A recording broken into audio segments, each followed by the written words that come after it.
Yes, thank you for joining us in today's Pan-African history call with I Love Black People. My name is Dushime Yvonne. I hope I'm audible. Yes, as usual, we start our calls with a prayer. I'm going to pray in my local language.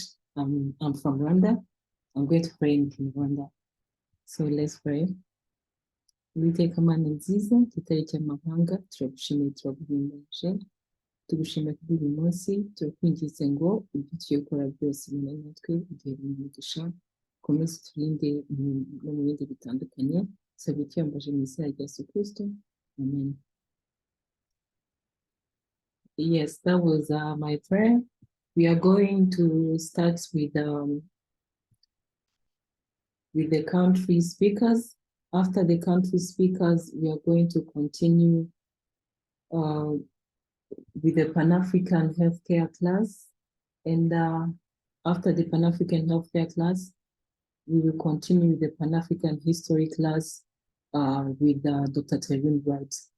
And also, I would like to wish happy Independence Day for the countries that celebrated their Independence Day this week. That was Chad. Chad, it was yesterday on 11th. And also last week we had Burkina Faso on the 5th. So happy Independence Day to our people. Yes, we're going to have our first speaker. Yes, our first speaker is going to be Samuka Kroma from Sierra Leone. Yes, Samuka, can you hear us? You can unmute yourself.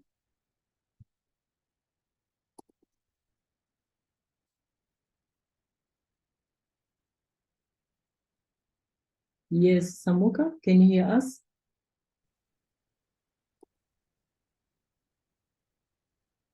We cannot hear you. Yes, Samuka, you unmuted yourself, but we can't hear you.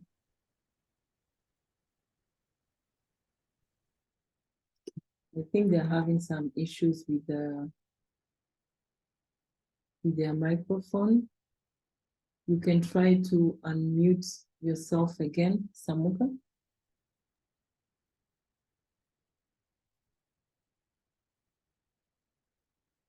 Yes, we cannot hear you. I'm not sure about your microphone. No, we can't hear you. Hello? Yes, now we can hear you. I'm Samuka Nkoman calling from Liberia. Yes, welcome. You have 3 minutes. Yes, we can hear you. You have 3 minutes to present your report. I will be talking about the achievement of Pan-Africanism was the abolishment of slavery in the colonial USA and Europe. It is obvious that the Pan-Africanism movement has contributed a lot to the emancipation of slavery and resistance in population in this corner of the world. Pan-Africa is a sentiment that people of Africa deserve have a great demand in common. The fact that Africans deserve notice and even celebration. It made a significant advance for the Pan-African states.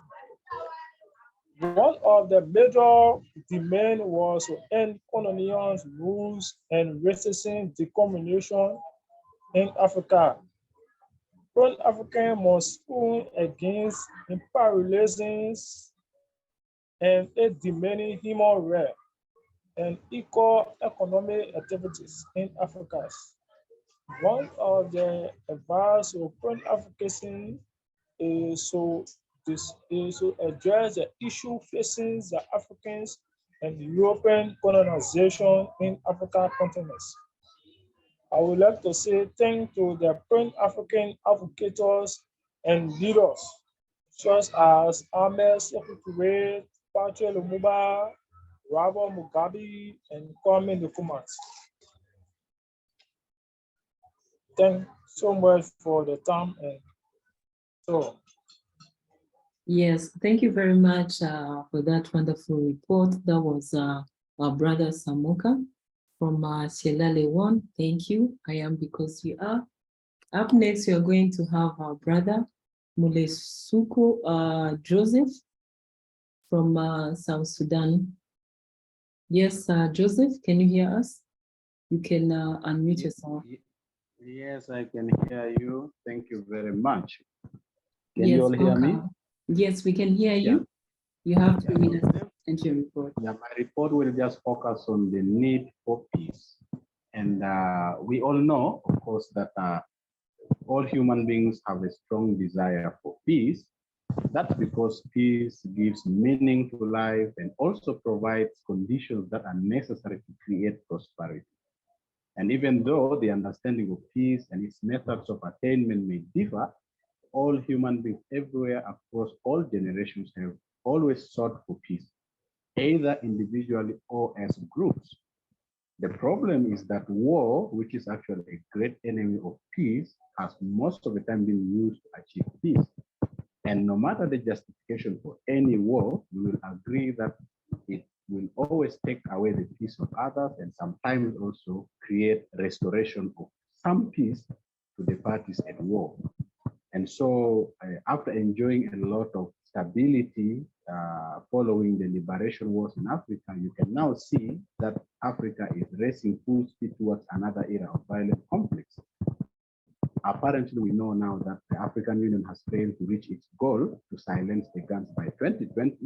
On the other hand, more than 10 African countries today are engulfed in violent conflicts with threats of more fighting breaking out. So unfortunately, my country, South Sudan, also is a victim of this negative trend. And even now, you can see that Nigeria, which is the giant of Africa, despite its difficulties with Boko Haram, is also set, okay, to any moment from now, as I speak, lead ECOWAS into another war with its poor neighbor Niger. We hope that will happen. And so, on the backdrop of all these developments, the question remains, can we achieve peace in Africa? Now, the question is obvious, as it is the answer, that of course we can achieve peace in Africa.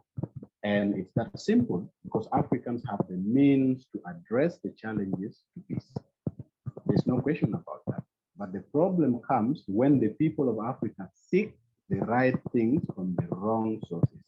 Just last week, I talked about the wisdom of the Kuku people of South Sudan that has sustained them for centuries. Today, however, we are quickly abandoning our wisdom and entrusting foreigners to solve our problems. We have rejected our African spirit of hard work and working together in groups. There's a proverb in my language which says, "Wa long angarapan." This means that a problem, no matter how big, is easily defeated when faced in unity and cooperation. This also implies that our brothers and sisters are our best defense. But this is no longer the case, actually. Instead, we have now embraced the foreign notion of individualism, despising our own people, and trusting people whose destiny and interests do not really lie with us. And so, despite our abundant land resources and our time-tested wisdom, we have trusted our welfare to foreign nations, to their businesses, and also NGOs.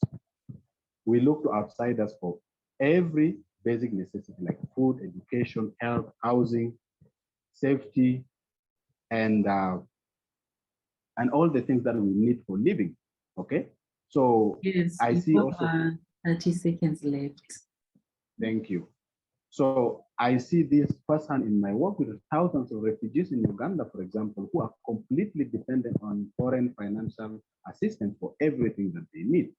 So while we must thank other people for their generosity, we must also not forget the fact that he who feeds you will always control you. And there's no freedom in being dependent on anyone. Therefore, I would like to say that in order to find peace in Africa and in my country, we need to depend on ourselves for knowledge and food and for everything. That means we must invest our energy and time in education and agriculture, to grow our own food and to educate our own people. If we become self-sufficient in food and education, then we can lay the foundation for peace and prosperity for our continent and people everywhere. I thank you so much for listening. I am because we are. Yes, thank you very much. That was our brother, Mulesuku Joseph from South Sudan.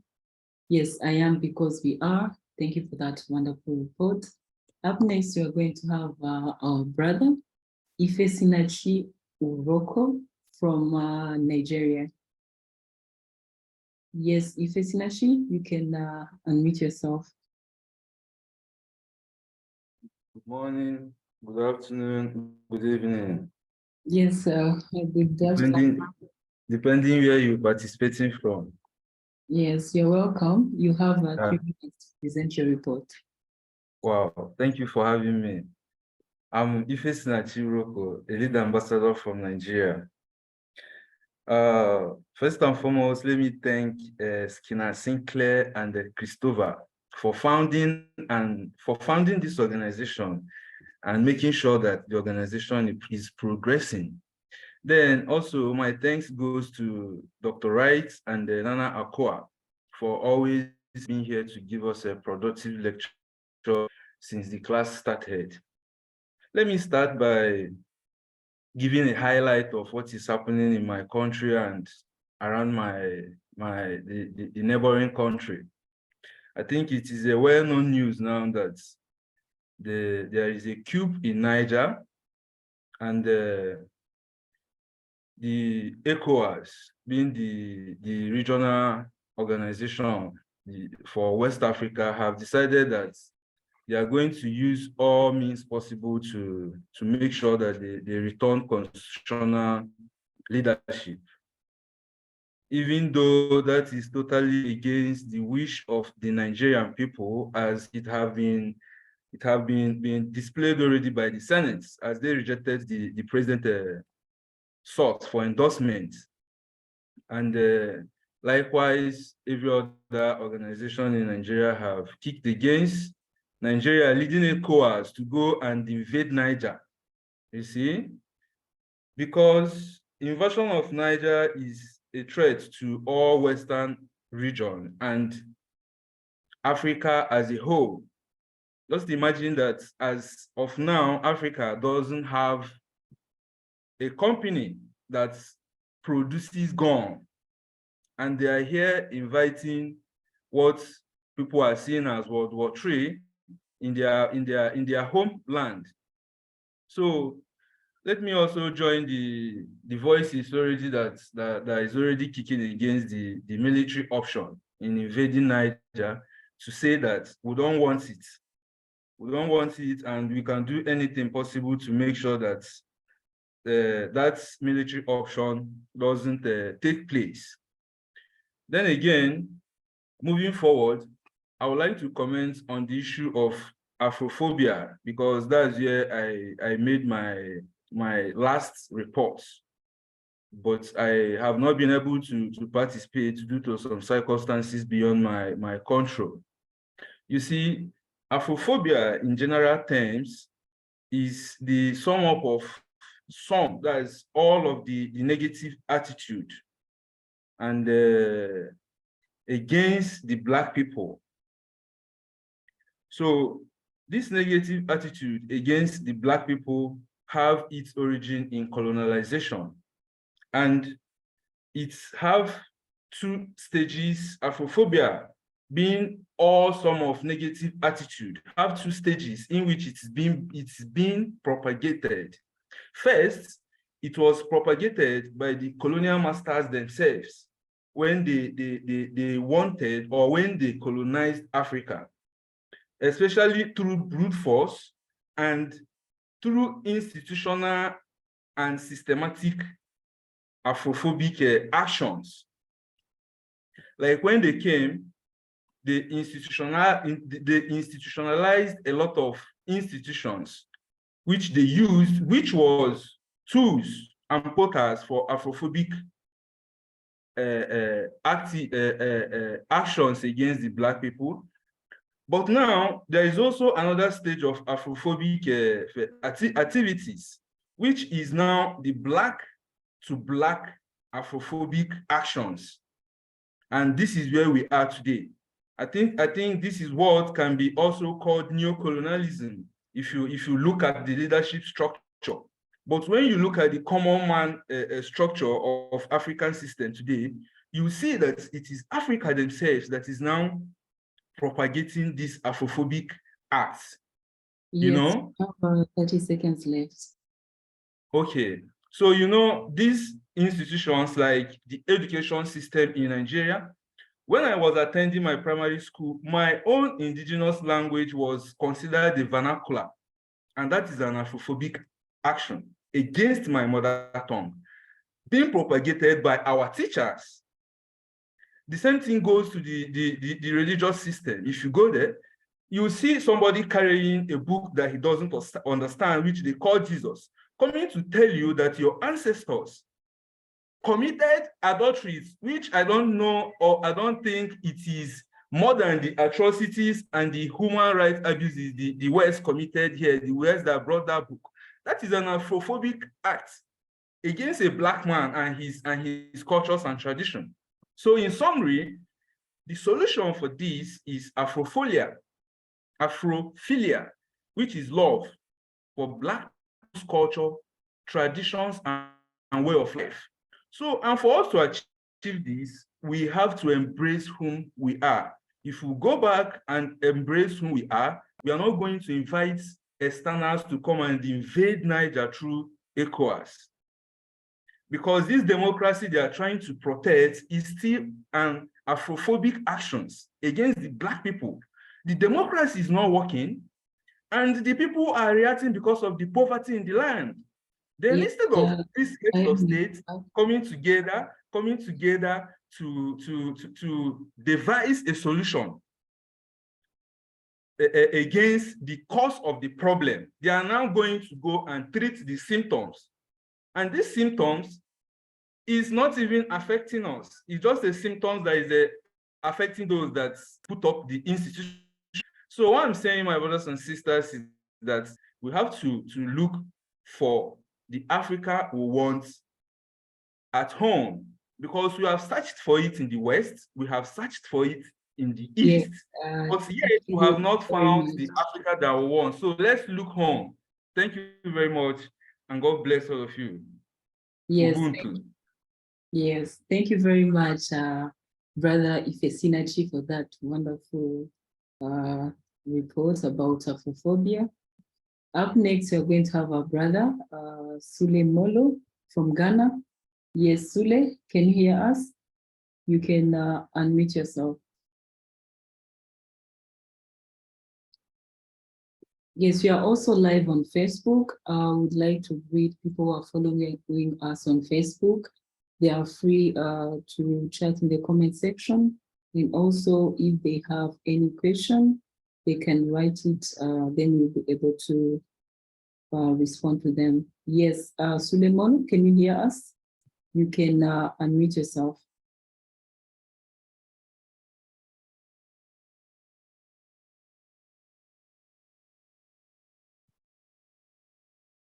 I think they're having some issues with their microphone. We are going to have our brother, Shahid Kasim from Ghana.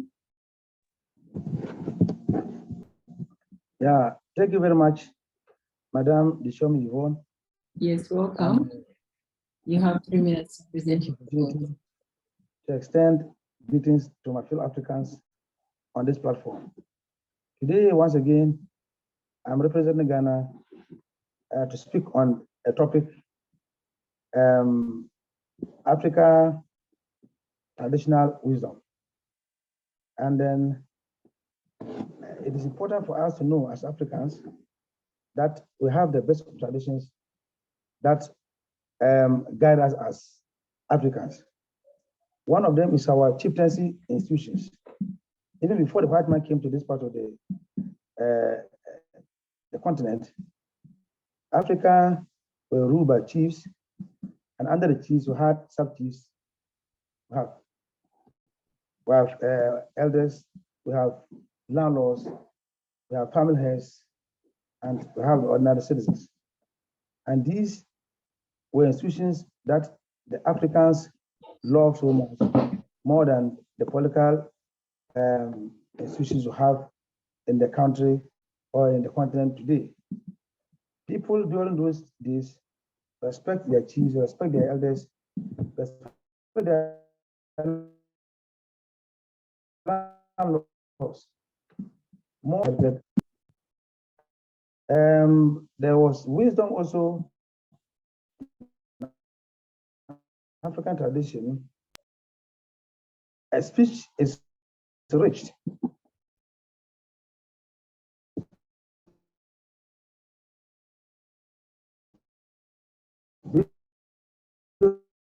Based on how you organize things, are still using helps to send a message that guides the society. Storytelling, which usually used to be done in the night, is another act of Africa traditional wisdom. Stories were told to children in the night, and in every story, are moral lessons that guides the children. The marriages in Africa, we see, as Africans, we see marriages to be union between families, not between individuals. This creates a society of unity, a society where we see ourselves as one. When you marry somebody from a different ethnic group, the marriage brings you together. It serves as a bond that unites you as a family. To end, I would like to talk a little about West Africa. The last time I said on this same platform that it's important to integrate our brothers from the French-speaking, communities. When I look at West Africa, for the past 3 years, we've experienced about 6 schools, and most of them are the French-speaking countries. There's a reason why it is so. It was because of our colonial masters.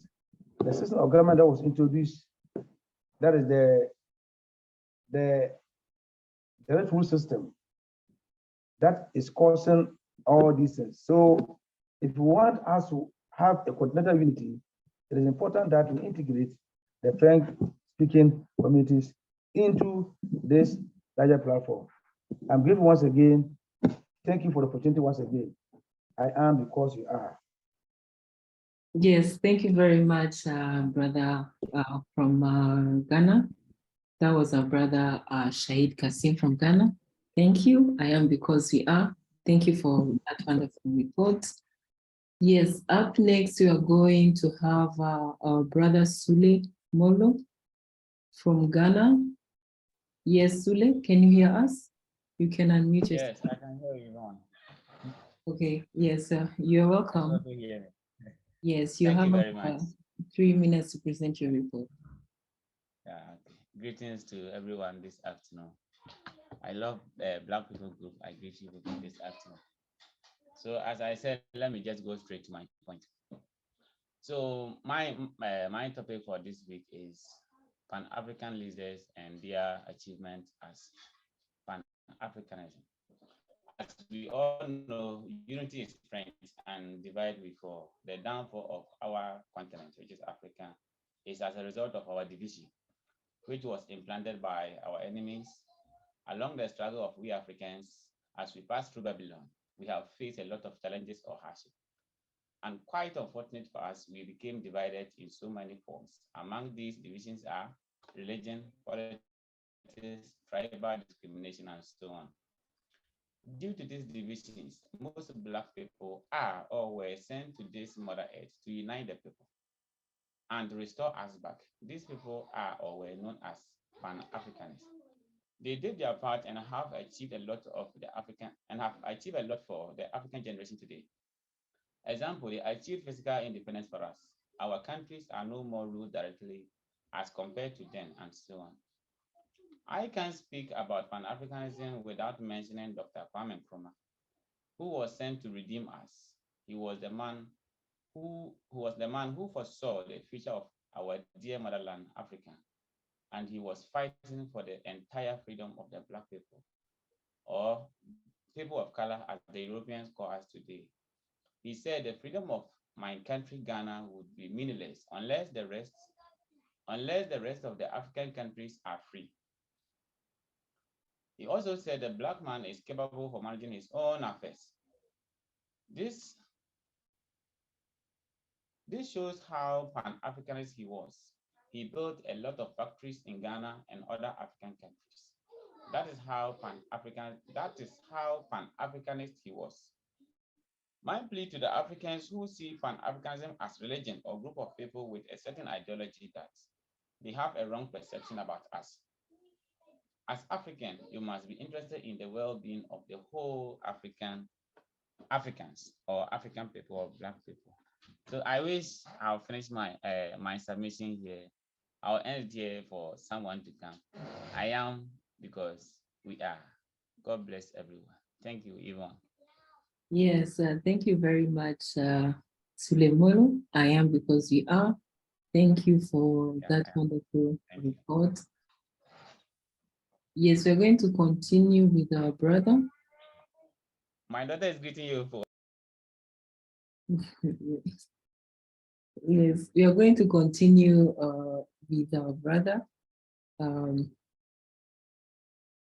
Mohammed Kamara from Sierra Leone.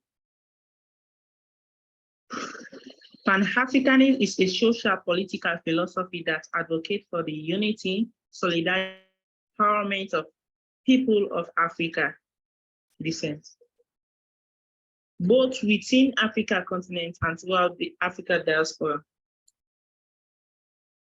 Several remarkable leaders have emerged over the years to champion the cause of Pan-Africanism, contribute to the advancement of this movement and its goals.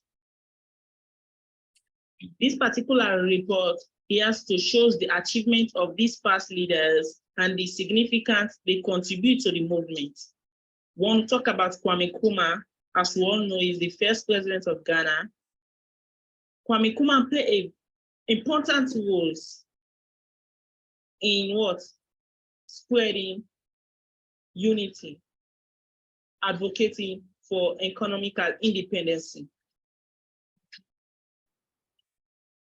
He also Kwame Nkrumah also organized first All African People Conference, Africa People Conference in 1958. He also brought Africa leaders together, discuss on the issue of colonialism, racism, and self-determination. You see? We'll talk about Haile Selassie. Haile Selassie is an emperor of Ethiopia, was a respected Pan-African leader who actively worked to combat colonialism and promote African unity. He addressed the League of Nations in 1936 to protest against the Italian invasion of Ethiopia, become a symbol of resistance of African sovereignty. You see? He also inspired the Rastafari movement, which emphasized African identity and unity. Talk about Marcus Garvey. Marcus Garvey is a Jamaica-born leader, was a strong prominent of Pan-African and advocate for the unity and empowerment of Africa people throughout the world. He is the founder of the Universal Negro Improvement Association in 1914, which aimed to uplift Black communities through economical self-sufficiency and cultural pride. You see, they advocate for it in the return of Africa's African. They promote economical independence through us as Africans. It established a large Black mass movement.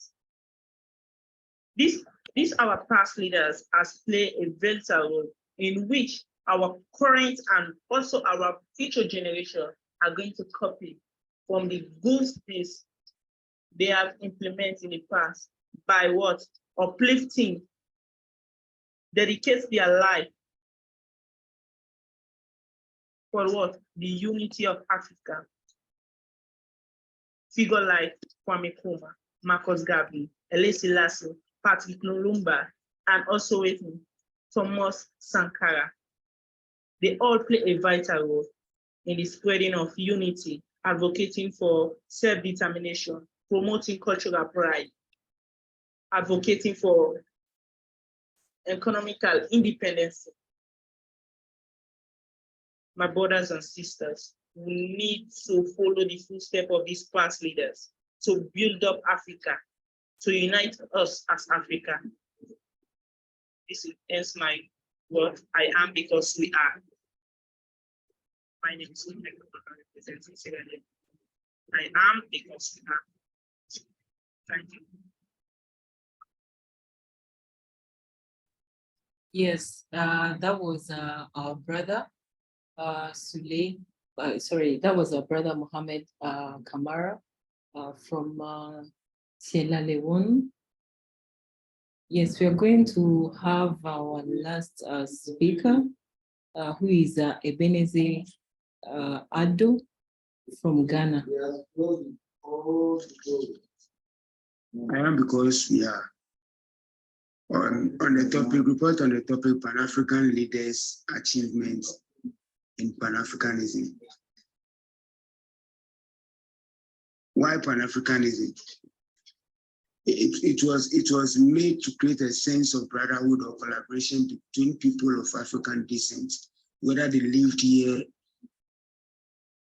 on the continent or outside the African continent. And you see, Pan-Africanism really helped Africa in terms of liberation away from colonialism, and they did a perfect job. And they were able to achieve what they had wanted to achieve. And that is why we now feel independent, sort of independent up to today, and we still enjoy the fruits of their labor. But the question is, from those who started Pan-Africanism,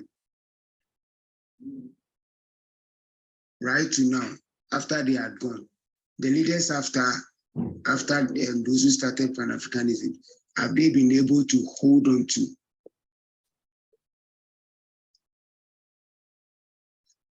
the footprints of their predecessors? No, they haven't been able to hold on to or step into the footprints of their predecessors. Now, we haven't been able to achieve much as a people belonging to this Pan-Africanism. And you see, that bond of brotherhood or collaboration that our predecessors were able to build, we haven't been able to also develop or to hold on to. Rather, we are breaking it into pieces. Now, we haven't got anything much achieved as a people in terms of leadership. Now, let me state this. We have everything here that should make us a better people. Every aspect of life here should be something that should taste a better part of livelihood. But we are struggling. Now, the bond which should rather bind us together has been broken. Leaders have been corrupt. Leaders are thinking of themselves only. Leaders are concentrated much on making themselves better than their people. Now, what do we see? People rising against leaders in terms of coup. Coup is not a better option. But when you press the people to a certain level, that kind of bond of respect they have for you comes to an end, or it breaks. So then they rise against you.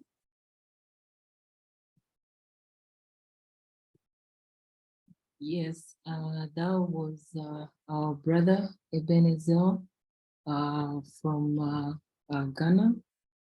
We are going to continue with the Pan-African healthcare class with Nana Akua.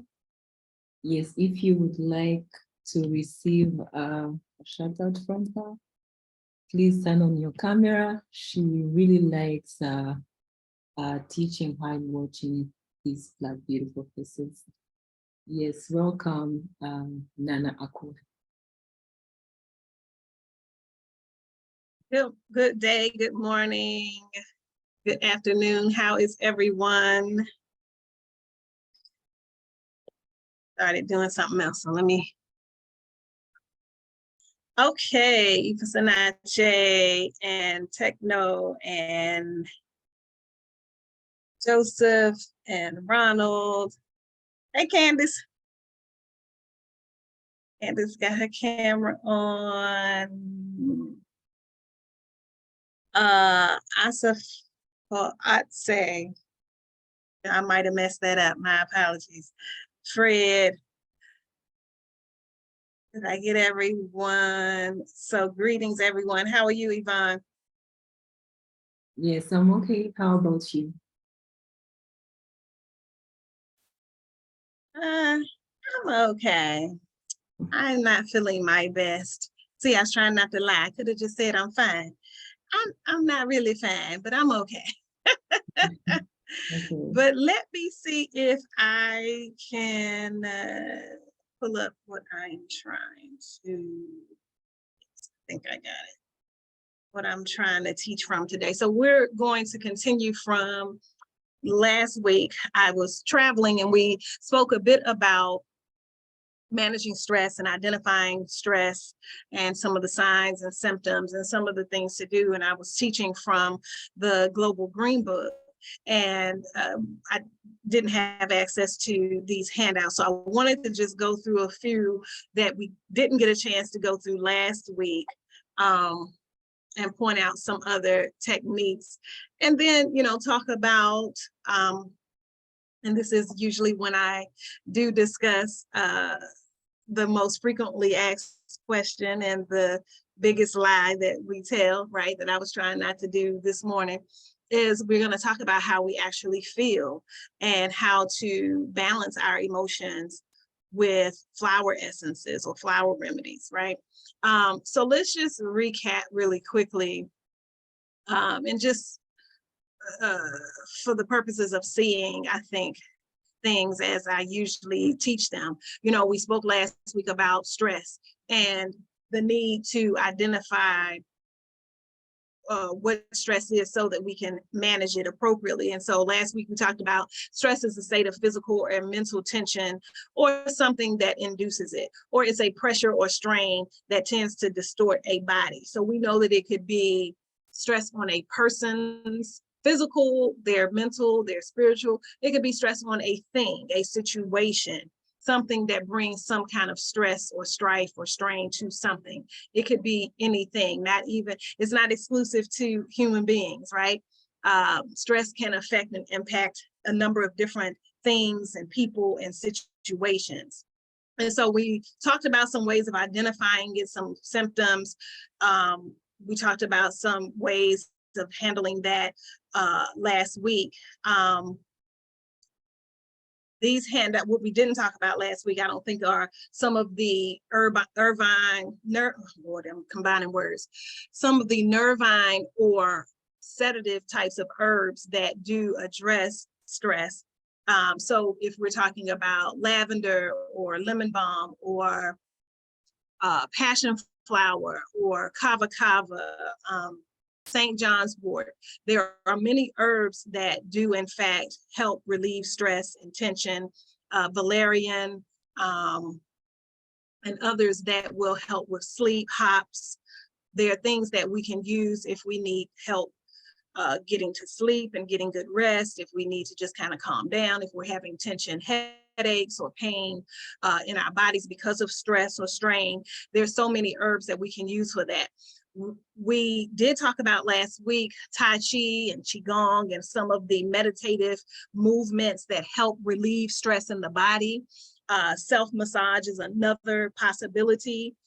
where you see here in this chart where you can manipulate your feet, your neck, your lower back, different parts of the body to relieve any tension that you may feel.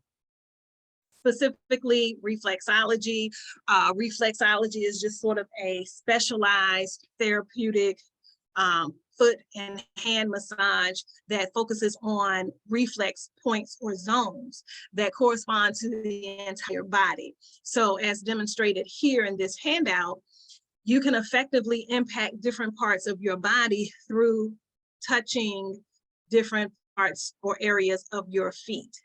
The same with your hands. I don't know. Yeah, I don't have that handout. There's also charts, if you Google it, you can find also hand reflexology charts that will give you the corresponding parts of different areas in your hands and feet that can bring about relief in the body.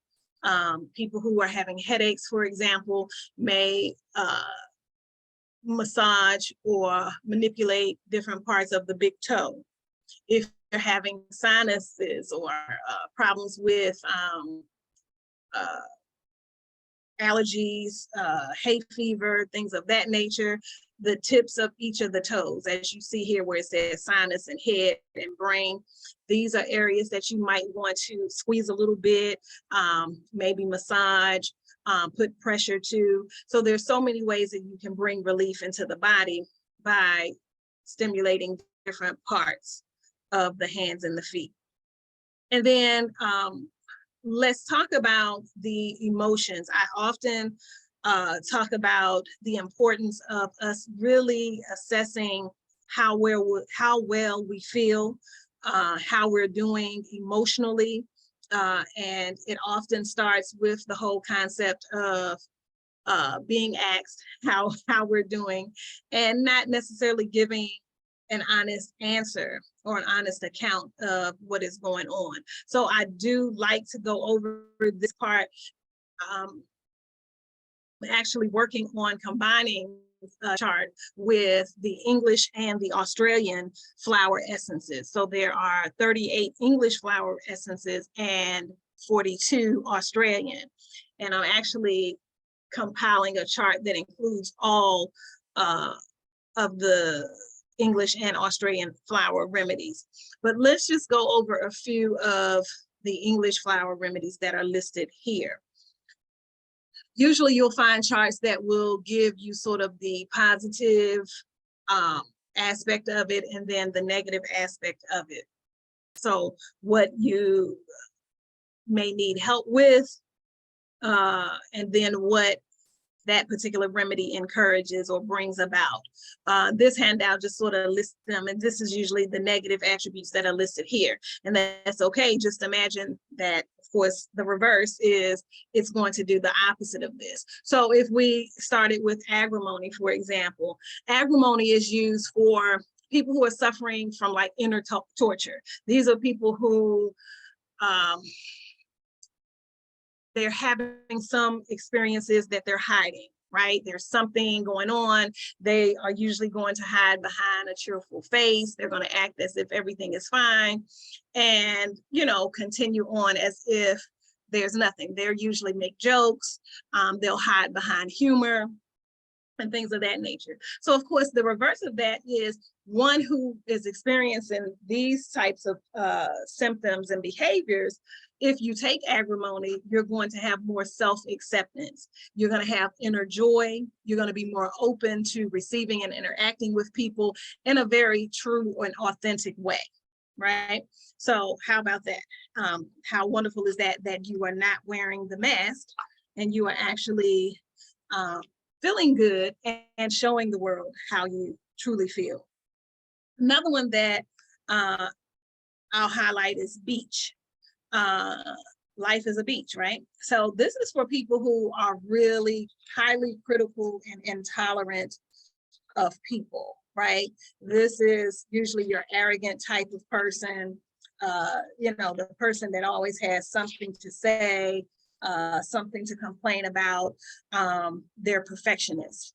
But after this remedy, they will see more of the good in the world and in other people. They're more tolerant and accepting. If you see how this works. Let's talk about cherry plum. So cherry plum is for people who are usually suffering from some sort of uncontrolled, irrational thoughts. They feel like they're losing control. They may have suicidal tendencies, temper tantrums. They're really having a hard time. These are people who feel like, or even have a fear of going crazy, uncontrollable outbursts, they're impulsive, things of that nature. Of course, the reverse of that, in taking this remedy for that person, that will create a mental calmness. They will regain their composure. They'll be in control of their feelings more rationally and that sort of thing. So this is why, again, these remedies are so important. Even if, and again, this is not about being diagnosed with any kind of issue or problem. This is just you sitting and saying, you know what, this sounds like me, or I really do, a lot of blaming others, or I really have a lot of irritability, or I really am angry all the time, or I don't really have true or authentic conversations with people, or I don't feel like I get to express myself, or I'm always just so overwhelmed. Like all of these things we can kind of self-assess and just want to do better for ourselves and feel better, to where we would then move into getting something like these flower essences so that we can feel and be better. Another one I'd like to point out is crab apple. So this one is considered the cleanser flower. This treats people who feel unclean, they're ashamed. Be of a particular condition or illness or ailment. This could be of some poor decision from the past or some bad thing that happened to them. That this could be for people who have been victims of certain traumas, but then they've internalized it and they feel sort of a self-disgust towards themselves, self-hatred, self-disgust. And so, of course, taking the remedy crab apple, that would then allow the person to be free of the shame. They have more self-acceptance, more self-love. They would put the blame where it belongs and kind of frees themselves. So this can be really, really healing and powerful for folks. Elm is another one that I like. I've told a story before. I won't kind of retell that one today, but if you are feeling overwhelmed, you feel like you can, usually you can handle, all of your responsibilities and all of the weight that you may have on your shoulders, but this is sort of, you're temporarily sort of incapacitated. You don't feel like you are able or capable of fulfilling your responsibilities. You're just overwhelmed. Taking this remedy allows you the strength to perform. You have that support, that feeling that you are capable and that you are able to get through whatever, this sort of slow spot that you might be in, so that you can kind of function and move about your day. So there are many, many examples of these flower remedies and how they really can change your life if you're in an emotional slump, or if you're sort of weakened or slowed down by, your feelings and whatever you might be experiencing. I always like to mention gorse. Gorse is for those who just have a lot of sorrow. They're in despair. They have sort of a defeatist attitude. They feel like, woe is me. Why am I going through this? Or I just can't get through this, or this is just too much. I need help, or I just can't see any hope, in a particular situation. Taking this remedy, of course, renews your hope. You are able to get out of or climb out of that sort of hole of despair. And you're now more hopeful, and you're renewed and you're regenerated. So taking account of our feelings is really important. I'm a strong believer in not being long suffering. I think that we all have to take account of our feelings and our current situations. And we always should be, and this is again one of those empowering things I always talk about, figuring out how you can empower yourself, how you can resolve the issue, how you can get out of that emotional rut. And flower remedies is an excellent way in which to do that. Impatience, I've spoke about this. This is a remedy that resonates with me. This is for the person that's kind of highly irritable, they're impatient. They kind of want things right now, and kind of, you know, get a little irritated with folk who are a little slow moving, who are not kind of high energy, go, go, go type of people. And so this, of course, instills patience in an individual. And we know that that's important because an impatient person usually will make rash decisions. They're prone to high blood pressure and other conditions where the body is not functioning, or maybe functioning at a higher, faster, heightened area or level that it should be. And so this can be important to kind of bring a calmness, a stillness, and instill peace and patience into an individual. Then I think the last one, because we can all be a little bitter sometimes, right? It's not just women. And, you know, there's songs written about women and being bitter and all of this type of thing. And I will also admit that I have needed this remedy before, because yes, there have been situations where I have been bitter. But willow is a remedy that is excellent for those who and bitterness. They feel like the world has not treated them fairly. Individuals have not treated them fairly. They've not gotten their just due. They have a lot of self-pity and just are held back by those feelings of bitterness.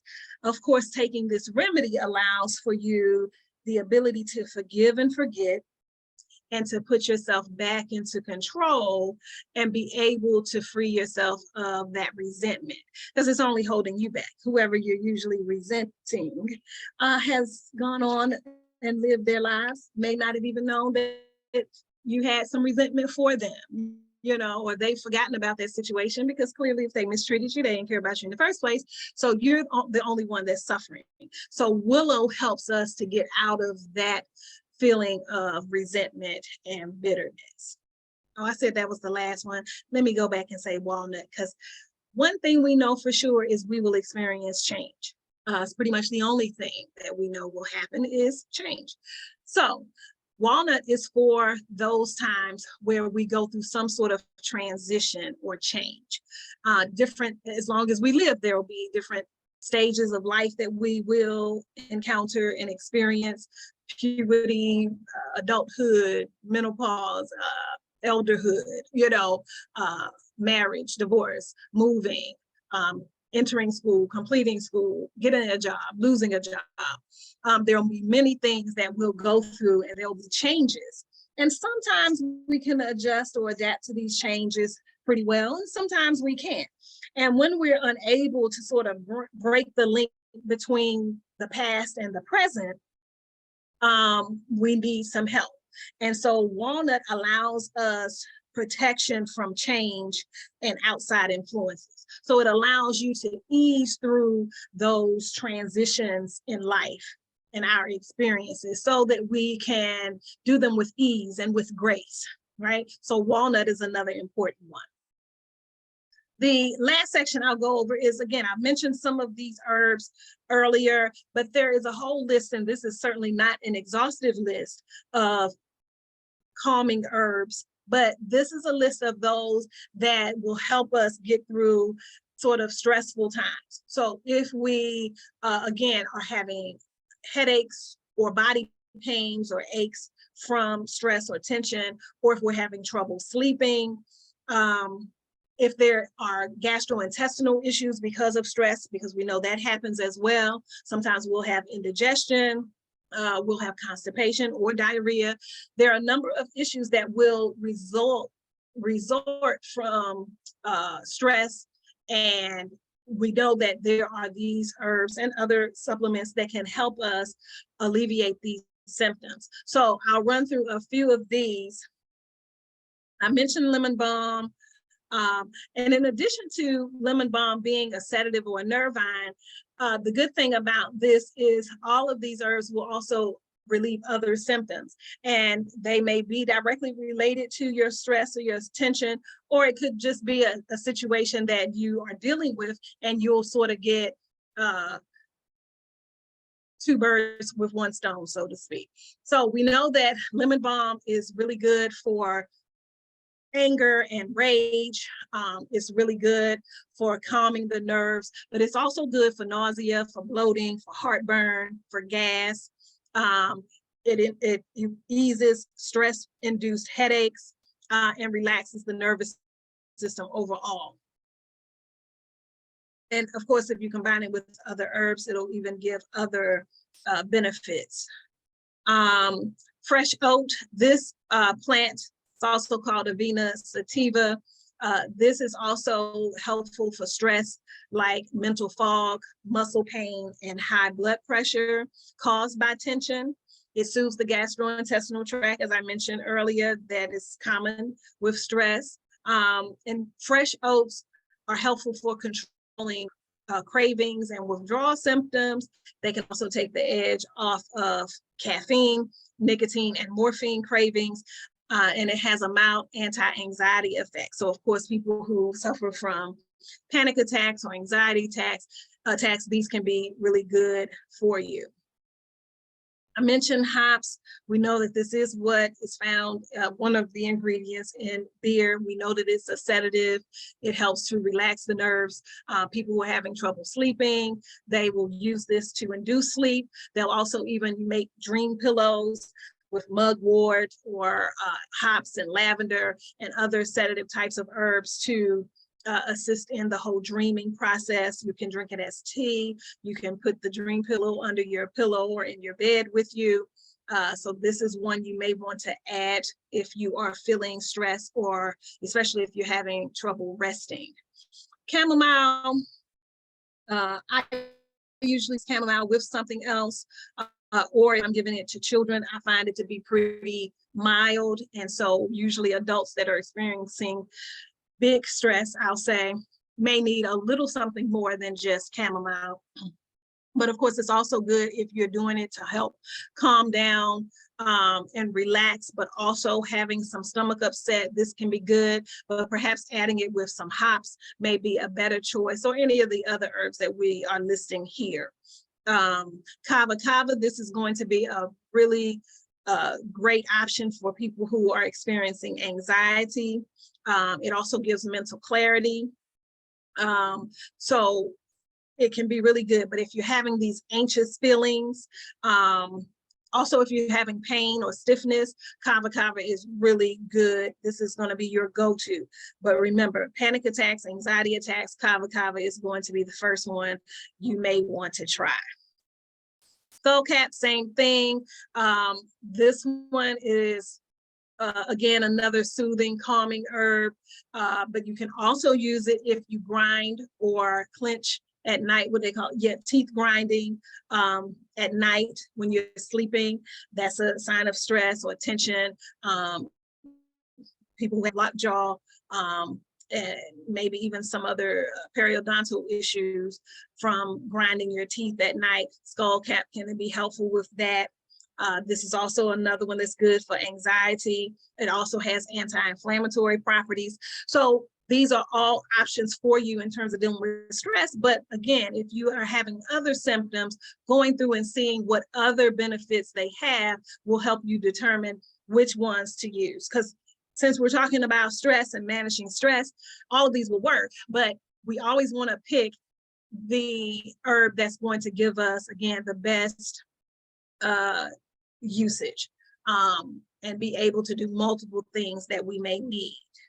Passion flower, this is an underrated one because it's not as strong as some of the other ones. You may want to add this to some other sedative or nervine herbs and add it to either California poppy or hops or something like that, skullcap. Valerian, one of my favorite herbs. This is definitely great for insomnia, but it's also really good for body aches and pains as well. It's good for gastrointestinal symptoms, IBS, diarrhea, things of that nature.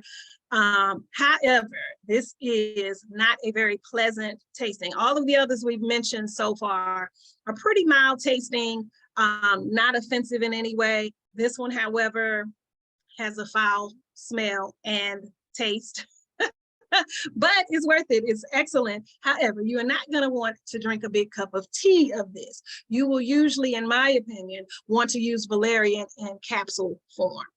But it is, again, well worth it. It's a really good herb. Valerian is definitely on my top 10 list. It just does not smell very great. So motherwort, linden flowers, these are all some other herbs. And then here are some other foods that help with stress. So we know that dragon fruit is known in Chinese medicine as nourishing to the blood and the heart and the spleen. This can help induce sleep and help you get good rest because of that. The reishi and maitake mushrooms are known as nervine foods that will help with insomnia, and they're also good for the cardiovascular system. Some mushrooms we know are also good at fighting off tumors and things of that nature. So those are good options for you. I think we've recently spoke about the personal health care plan, so I will not go back over that. And the chart here, and if you've gotten the packets before, you have this, but if you do not have the 4 packets I usually send out, you can request those. But this is in packet number 3 if you've ever gotten any of the packets.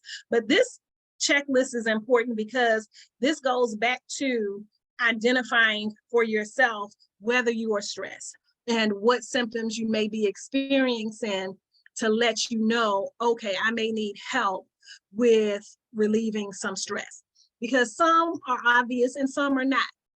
And so this checklist I find useful because it puts our possible stressors in different categories. So it could be physical stress, it could be spiritual stress, it could be relational stress, emotional stress, mental stress. It could be financial stress. It could be environmental stress, really. It could be so many things that could add or bring stress into our lives. But some of the physical options, for example, would be a change in your appetite, headaches, muscle tension, insomnia, weight change, digestive upset, rapid heartbeat, accidents, rashes, restlessness, increased drug, alcohol, or tobacco use. These are all physical signs of stress, right? Some of these are obvious. We usually will think of these types of things. But what about spiritual stress? Sometimes we feel emptiness. We'll have a sense of being lost, right? Or not knowing our purpose. We'll have a lot of doubt. We'll be unforgiving. We'll lose direction, we'll be a cynic, we'll lose faith, we'll be apathetic to any and everything. These are signs of spiritual stress, right? We will lose interest in the church or spiritual house or spiritual system that we maybe had been following for so long. Relational stress could be, hey, I'm resentful towards my partner. My sex drive has changed. I'm nagging. I'm not trusting them anymore. I'm losing, or I lack any intimacy or any interest in being intimate. I lash out. I might feel lonely even though I'm in a relationship, and maybe I'm with my partner all the time, but still feeling alone and isolated. These could be signs of relationship stress. Or we could feel stress due to our emotions. And this may be a situation where there is something, or maybe more so the mental one, but emotionally, again, this could be, we're experiencing these different emotions, and it could be from any number of things, but they are causing stress in our lives. We could lack joy. We could feel discouraged. We could feel a lot of worry. We could feel depressed. We could feel as if no one cares. We could go through crying spells or fits, or outbursts. We could have temper tantrums, mood swings, be highly frustrated, have a lot of anxiety. All of these are symptoms of emotional stress. And then again, as I said, the mental stress. This could be those types of things where, and maybe any or all of these really might be a place where, if they are overwhelming and they are persistent, where we seek help.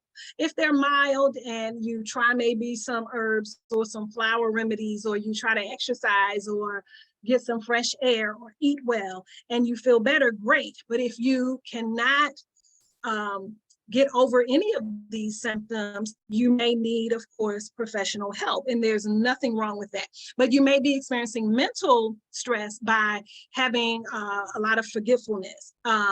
Your senses are dull, like you're not as sharp in terms of your smell, your sight, your taste, your sound, or your hearing. You have low productivity. You have a negative attitude. You're constantly confused or lethargic. You're bored easily and often. You're not as creative as usual. You space out. You have a lot of negative self-talk. You have poor concentration, or you lack the ability to concentrate. All of these are indications that there is stress in your mind, body, and spirit. And so really utilize this chart, get help if you need to. Please, please, please try any and all of these techniques that we have mentioned in this part of the class. If you have any questions, feel free to email me. If you need the handouts, also email me. And as always, I thank you for listening in, and I bid you good health and peace. Yes, thank you very much, Nana Akua, for that wonderful lecture. I shared your email in the comment section. If there is someone who would like to receive a handout or have any question, they can reach out to you. Yes, thank you once again. Enjoy the rest of your weekend.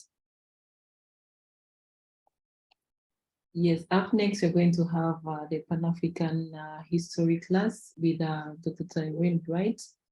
Yes, hi, good morning, good afternoon, everyone. One moment, you'll see me in 2 seconds. So today, two things. I have to apologize because I didn't post the video, but it's good because I'm going to start out with it. Cuba and African Odyssey. I mentioned it last week.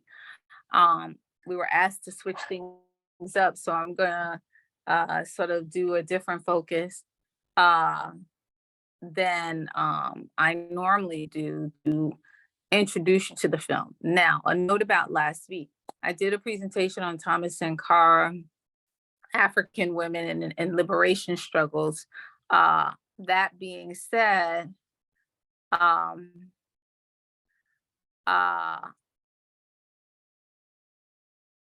am going to post the link in our course for the text. You do not have to read that book. You could actually listen to it, the audio book on YouTube, okay? And so I'm going to share that as well, okay? Hold on 1 second. I'm not gonna break the rules this time, meaning that, normally I will show part of the film.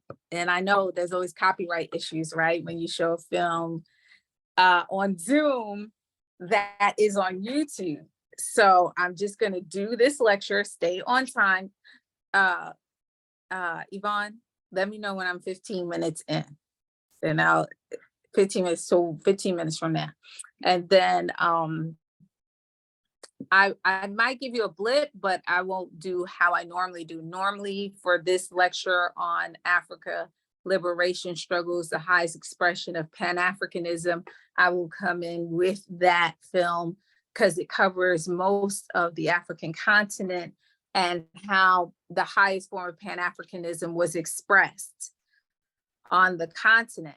However, this time I'm not going to do that because I know it creates issues, with copyright infringement, all of that kind of stuff. That being said, I will place the link, actually probably while we're in here, right in the course in Telegram, along with the link from last week for the text by, or the text of Thomas Sankar's speech, okay, which was what I based my lecture on in terms of African women and the liberation struggle, okay? So first I want to start out and say, it's always a measure of educating and re-educating ourselves.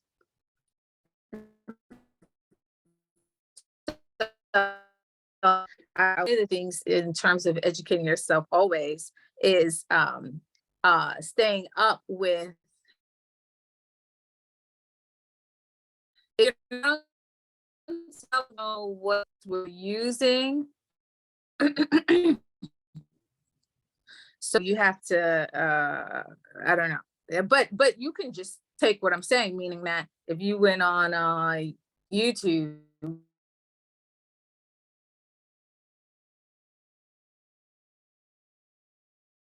struggles in Africa and African women, the whole audiobook will pop up. And it's a short book, but the entire book is there, okay? And then Cuban African Odyssey is there in totality. And it's also there in parts, 2 parts, but the one I use is 1 part, okay? Cuba and African Odyssey, I've been using it for years. And I think it's probably the best film to cover African liberation struggles and that period. So let's talk to you a little bit about that, because what is on the syllabus is for you to watch that film this week and for you to, I'll be sharing some readings, but you're going to see in the film the case is why I was talking about current events and current affairs and staying just self-educating, because the case of Patrice Lumumba overwhelmingly gives us a tale and not in a fictitious way. It signifies the challenges that us as African people have had when we move towards national independence and when we move towards Pan-Africanism continentally, in light of European nations, the Eastern and the Western blocs of European nations. So in other words, Russia and the United States, or Russia and the rest of the Western countries, right? Western European countries. And yes, the United States would be considered that, even though it's not considered Europe. The United States is absolutely considered a European country. It is an expression of white nationalism. I hope I'm not the first person who has said that to you, because it is historically just that.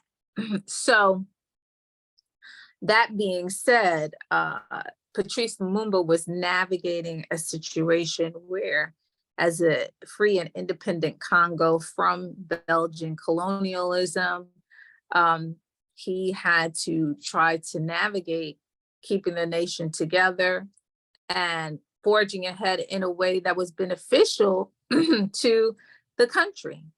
Cobalt, coltan, and other coveted resources from the Congo become an issue. The United States does not have that resource, those resources, and needs it for industrial and military perpetuation. But Russia does have its own source of cobalt or coltan, one of the other or both. So they don't have to necessarily get it primarily from the heart of Africa, but the United States does not have that. That being the case, I'm just giving you what the film, the context, what ends up, and those of you who already know the story, Patrice Lumumba is assassinated. Just so you understand how this connects, his expression of Pan-Africanism was seeking national unity, okay?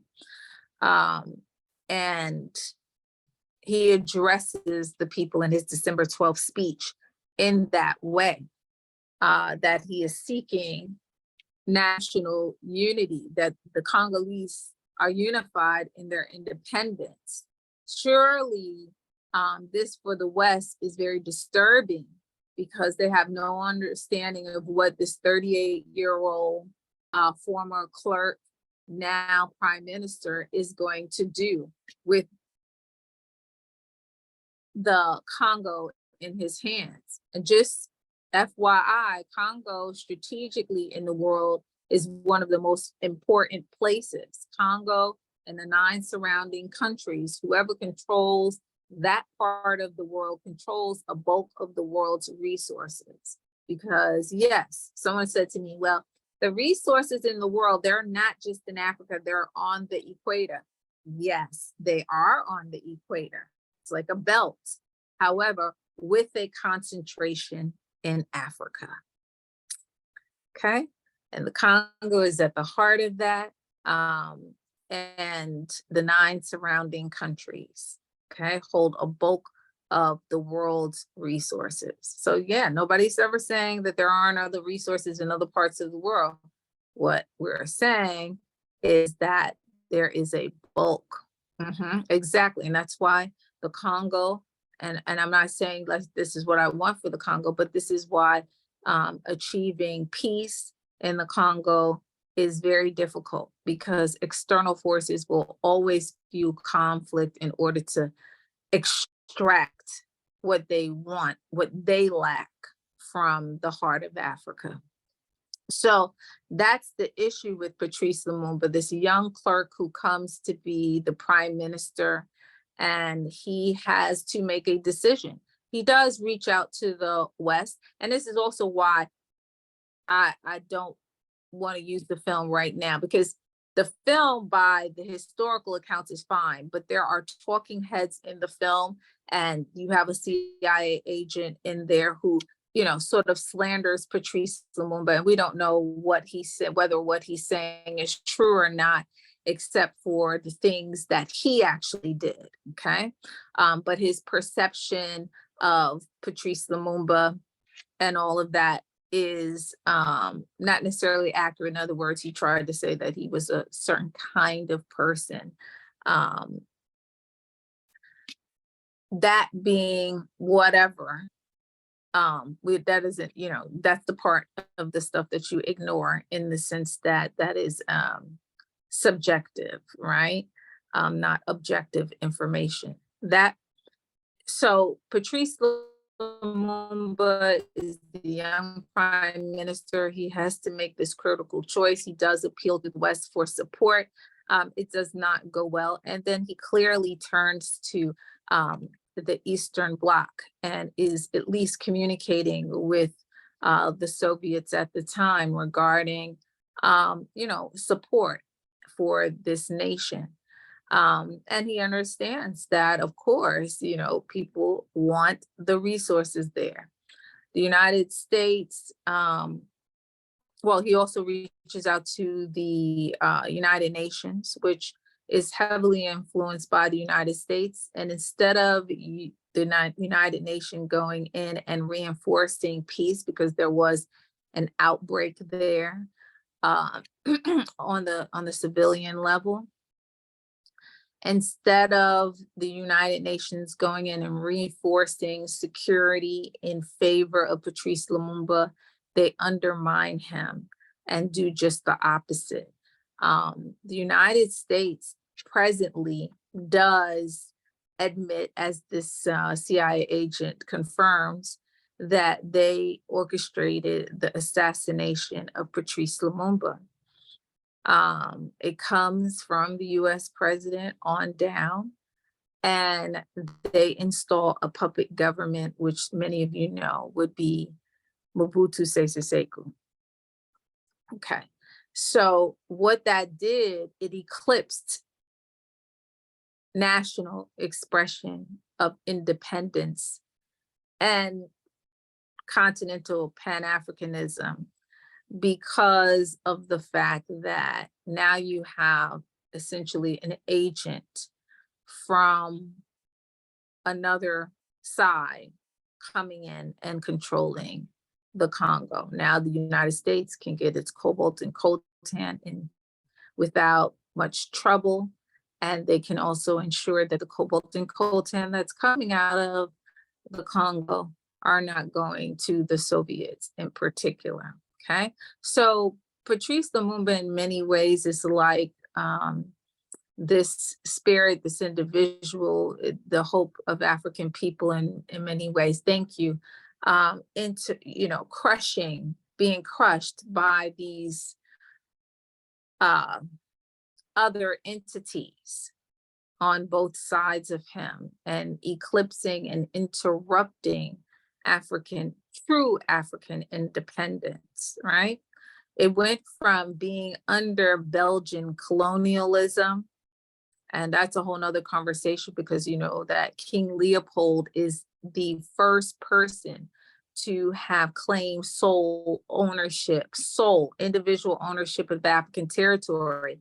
And that in fact was what is considered the Congo. Okay. And later on, it becomes Belgian. It stays within their monarchy, and the Belgians claim it as their territory. And those monarchies, those figures are still involved up until the independence of the Congo, which was eclipsed. So African independence is thwarted, and it goes from Belgian colonialism to international colonialism. And if you can picture, you know, Africa and one white hand in there, that hand being the Belgium. And what this assassination did is take it from one white hand being into the Congo to many white hands being in the Congo. This assassination caused most of the Western nations, the major big 8 European nations, to all exploit the Congo and the United States at the top of that international colonialism and exploitation. Okay. Thank you, Yvonne. I saw that.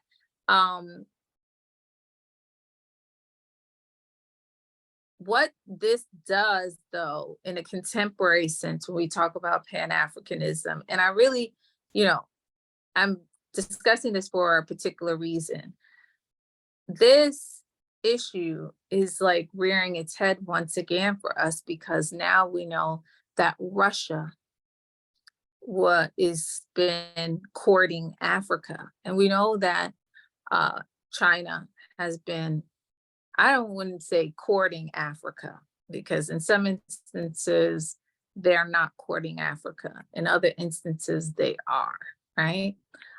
Courting, I would implies that it is nice. In other instances, they're not nice. They just think that we don't understand how they're engaging. But now you have Russia with Putin in a contemporary sense, engaging Africa in forgiving debt. And this is very interesting, because I do think that in spite of the fact that Putin has put up a major amount of money to forgive African debt, canceled debt. So let me say that over again. Putin has canceled debt. I don't know that it means that he has actually transferred and put up a certain amount of money. He has canceled debt of several African nations. And we all should at least notice that, golly, everybody's interested in Africa again. I don't think that, I'm going to say what Dr. John Henry Clark says. Dr. John Henry Clark said, the African has no friends. So that means that we've got to be our own best friend, and Pan-Africanism is one of the ways to be our own best friends, that what we do should benefit African people. It doesn't mean that we can't have relations with Eastern or Western blocs, but we should always keep in mind that the only friends we have are our own people and ourselves. And that being the case, that struggle, as you guys can see, is enough of a challenge. It is something we have to deliberately and consciously work on, right? So that's what this is about too, meaning that's what Pan-Africanism is about. That is what I Love Black People is about, in the sense that we have to work on unity, right? It doesn't just happen for us. So in spite of what, I'm impressed with some of these recent moves and developments with Putin. However, my lecture today is to not be naive. Okay. The Eastern and the Western blocs still do not care about the middle. Putin is smarter than most of any US leadership you could mention. So if he's doing that, there is an end game. And we should hope that, what he wants is not at the expense of the lives and the well-being of African people, right? But there is some very interesting international and strategic politics playing out in the world. Because as some of you may know, I Love Black People went out to Poland to give some support to African students who were caught in the evacuation of Ukraine as Russia invaded. So we know what Ukrainians feel about African people, okay? We know how African people were treated by the Ukrainians, worse than worse. So it says that even in their amidst of their own crisis, they still got time to be racist. And yes, from a society that never had on racial slavery or the institution of slavery or racial pathology. However, it does mean that they are not still part of that worldwide system of white supremacy and culture that endorses and internalizes that racial pathology, right? So we know that that played out. Russia was attacking Ukraine. And so does that mean that Russia is aligned with Black people? I don't know. Do you get what I'm saying? I don't know. I think the ultimate issue, and all of this comes from our, if you're taking information in from the reporting going on in the media above and, mainstream and not so mainstream, you'll know some of the things that I'm talking about. But the safest position to take is that we should never, or we should always be in relationships that are beneficial to us. Meaning that relationships that are not beneficial to us as a people collectively, where you can obviously see that it benefits African people in Africa as a whole, then those are not relationships that we need to have, right? So that's weigh and measure everything. And that's on the syllabus when we talk about developing qualifying orientation, meaning develop a bottom line orientation where you are always looking ultimately at the bottom line, right? Because I do think that it's confusing. And last night, so I was preparing for this last night and reading a lot in order to do this lecture. And ultimately, I came to the conclusion that, you know, yes, historically, we can say the history that has exploited most of the African world in the diaspora and on the continent is absent from the roles of Russia, because that is not how they are positioned in the world. And they are an Eastern European nation that actually has some resources that Western Europeans don't have. That being said, I do ultimately think that because of the history, and Cuba and African Odyssey will give you some of the details around this. I do think because of the history of Russia as it relates to Cuba in particular, which I would consider a Black nation, right? And I was just there a couple of months ago, and it definitely is a Black, you could say Latin speaking nation, Spanish speaking nation, that identifies with Africa. Okay, thank you. So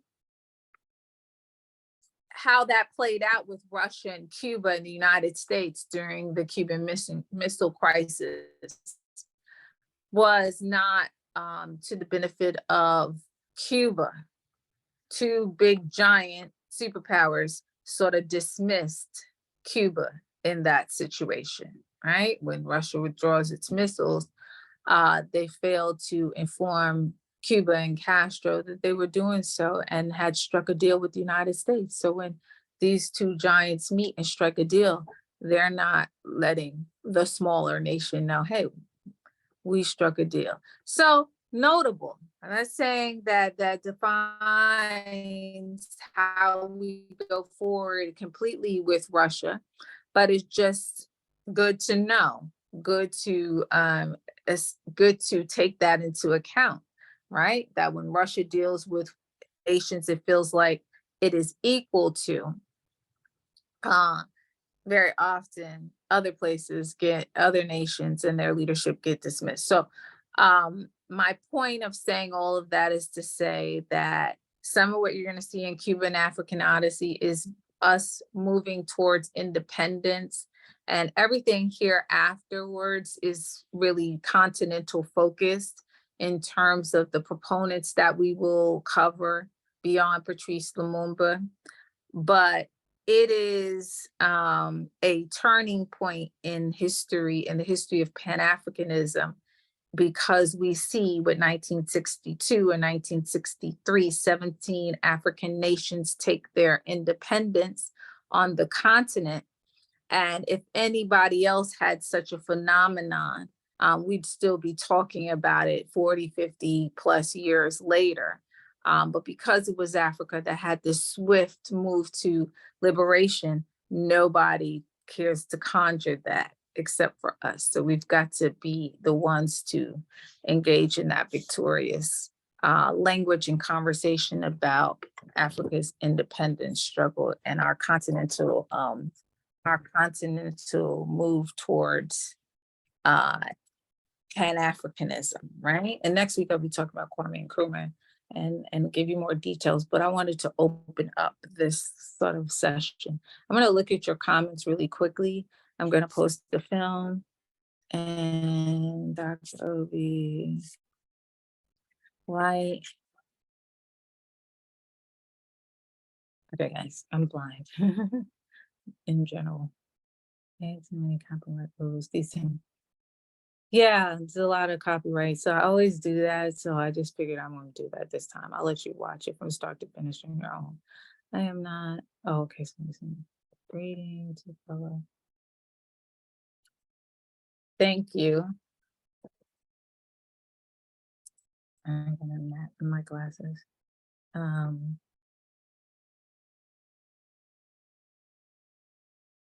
Oh, so Peter, please talk with the administrator Yvonne in the chat or directly to her, send her a message to ask how she can join. Yes, I shared the link with them already. Okay. Okay, so this week there's not a reading material. There's the audiobook from last week, and there is the film Cuban African Odyssey.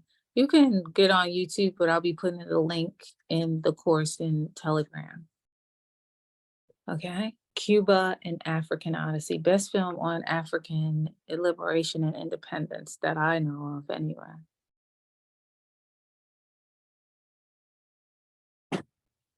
Yes, I agree with you, Dr. Obi. Yes, right. I mean, your friend is being honest. He wouldn't, I think anybody knows anything about the African continent, they know that the Congo, whoever controls the Congo and the 9 surrounding countries, you know, controls the bulk of the world's resources. Sacrificing white, sacrificing Israelite nations. Hold on, it's popped up. Right.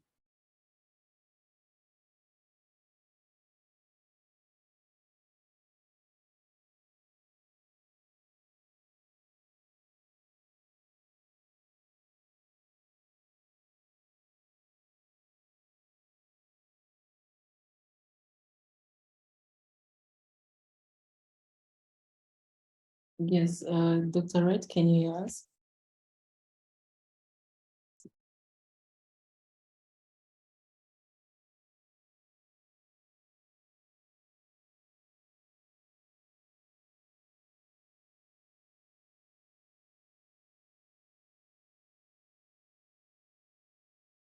Okay. You can't survive without it. I mean, 400, 500 years ago, Europe was resource poor, overpopulated, polluted. And 400 years later, it's not that much different in terms of resources. It is not a resource rich or wealthy part of the world, right? It is not, it never has been, which leads them to explore territories. So we know this about that part of the world. And yes, it is the impetus for them coming out of Europe. Now, the Eastern Bloc has a somewhat different history, you know, and their issues with Western Europeans is very complex because what? Something you'll seldom hear. You'll hear it here,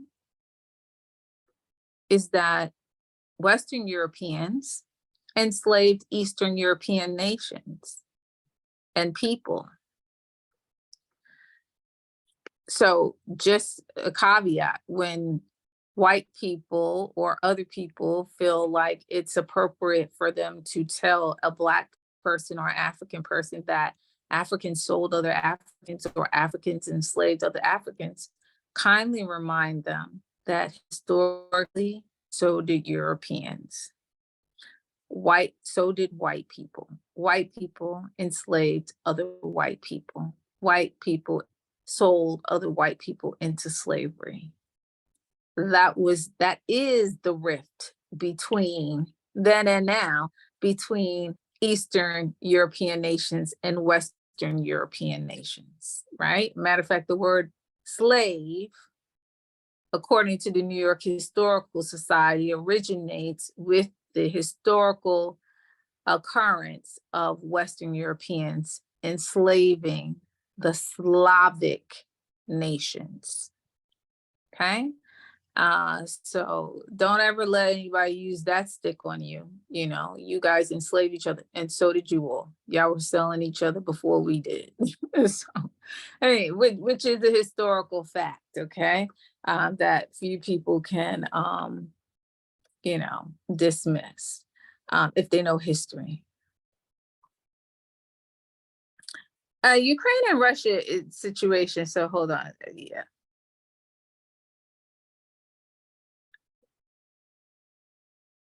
So I'm going to try to only be like a few minutes over today, as opposed to, okay, so I'm 4 minutes over right now, but I'm going to answer these questions and then we're going to be done.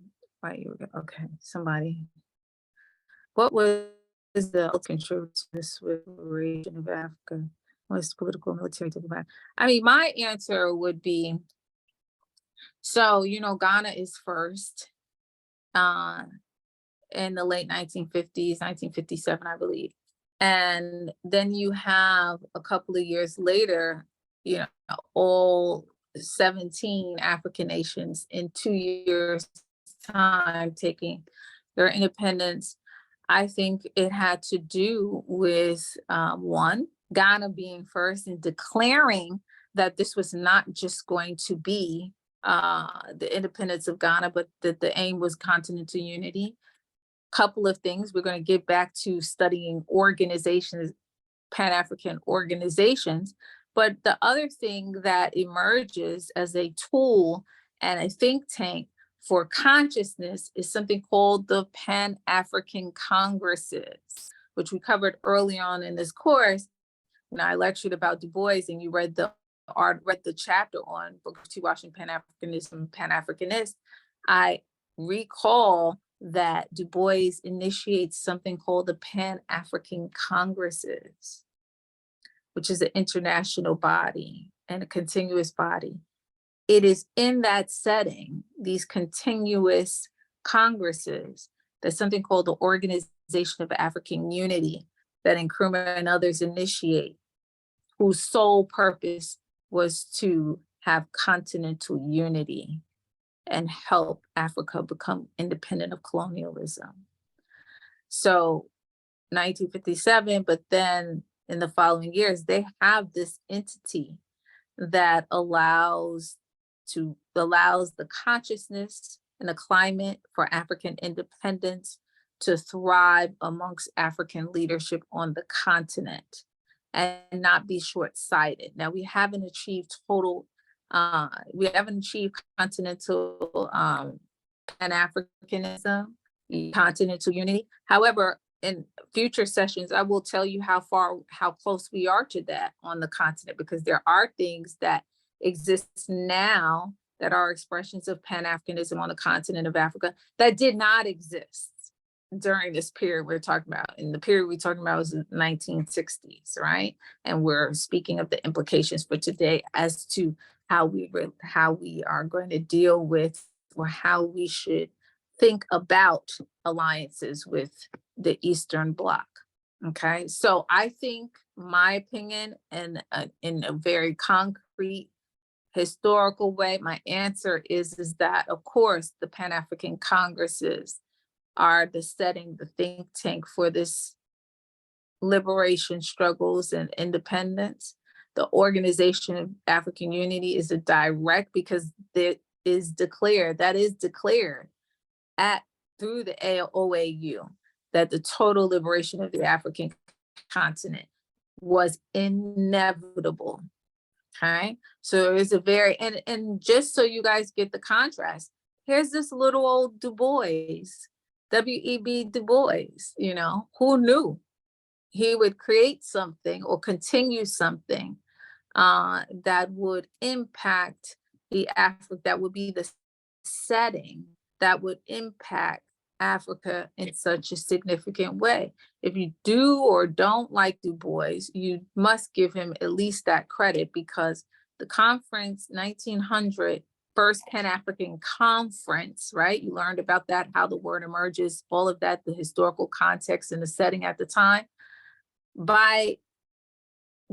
Du Bois attends that conference, but by 1919, when the congresses are initiated, Du Bois is the sole survivor. Everyone who participates in that conference in 1900 is dead. So he and others organized the 1919 congresses, which There are continuous, and the most important would be the first one in 1919, and the fifth one, which you will hear about in our next session, the fifth Pan-African Congress, where these not demands, but declarations of total independence of the African continent are made. And I actually will be sharing in document form the conference resolutions. I hope I over answered your question, okay?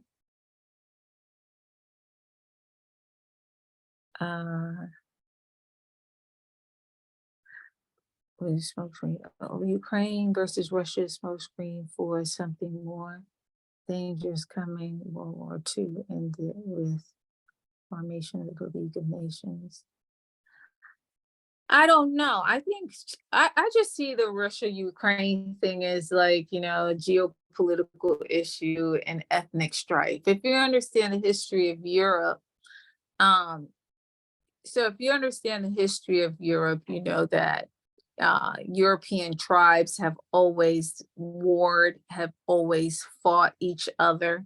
They don't emphasize it, but I teach world history and have taught world history for many years. And what is notable when you get up to European history, or over to or down to European history, you notice that it is marked by war. So, I don't see the Ukraine-Russia conflict as anything unique or special in any way. I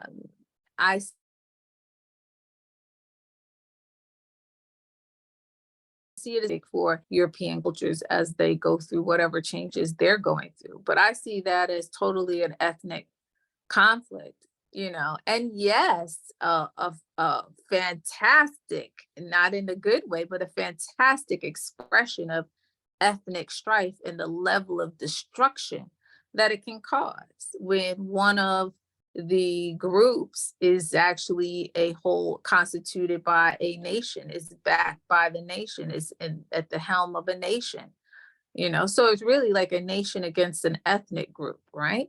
We see this in Africa sometimes. We see, but they demonize our ethnic strifes like, oh, there's an ethnic cleansing. What do you think that is?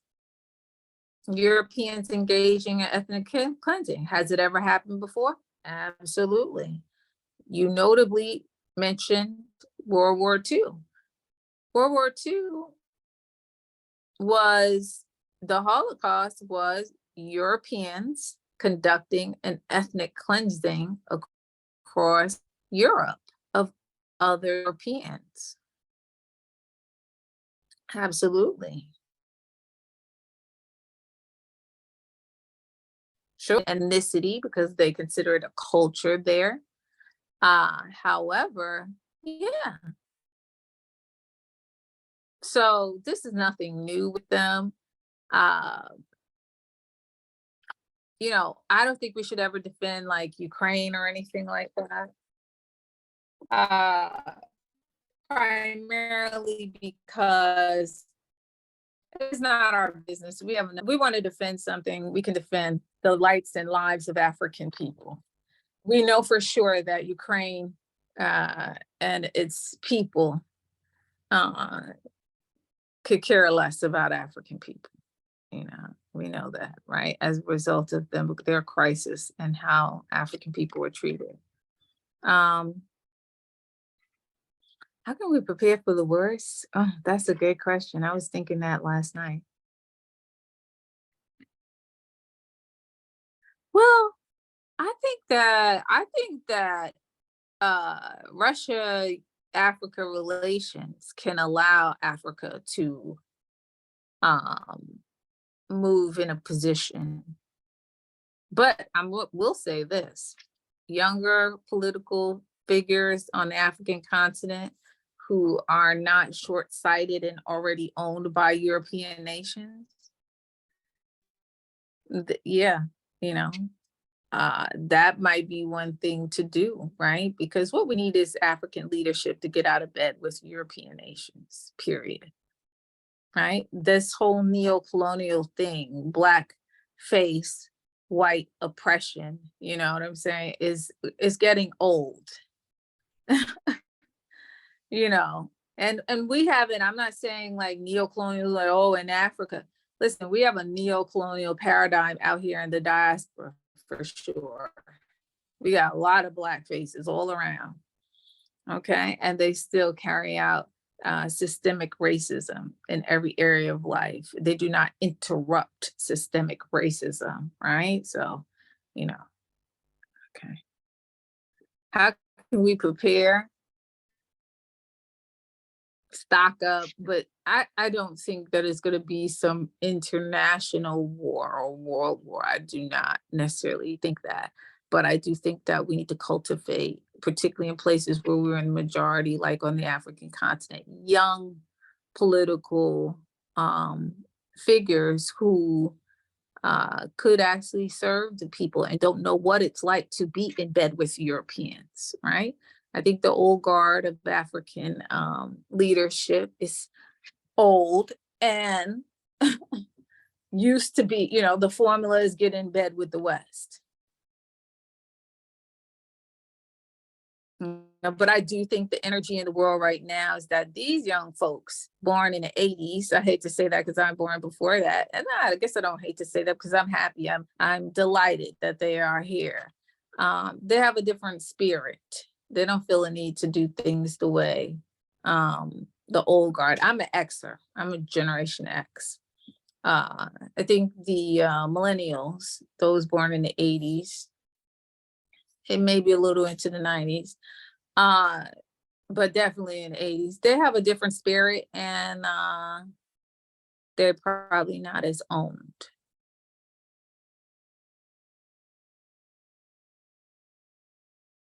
Yeah, I agree with you.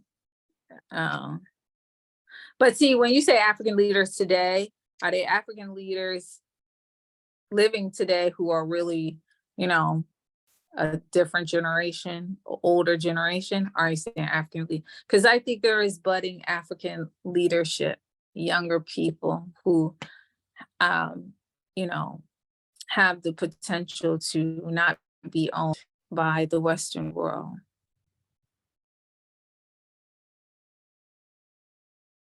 Yeah, so I agree with you, Dr. Obi, 100%. So we should not depend on them. The AU is just an extent. Exactly. So one of the things you're jumping ahead, but in my future lecture, you'll see, you know, I'll give you the history of the OAU as it morphs into the AU and the present condition. But I'll put some numbers to what you already said, which is that the OAU, I mean, the African Union, 60% of its funding comes from the EU.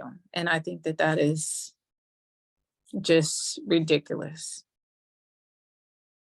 Okay, thank you, Joseph. Okay, I'm glad. Doc, no, sure, Doc, none of our business. Right, yeah. The Ukraine thing, that's not, yeah, our business. Do you think African leaders are truly intentional about African leaders who we currently have? Those who are pushing interest factors. Okay, so I'm gonna end with this question. Because it's 12:02. I did better, but not the best. So I'm still 15 minutes over. But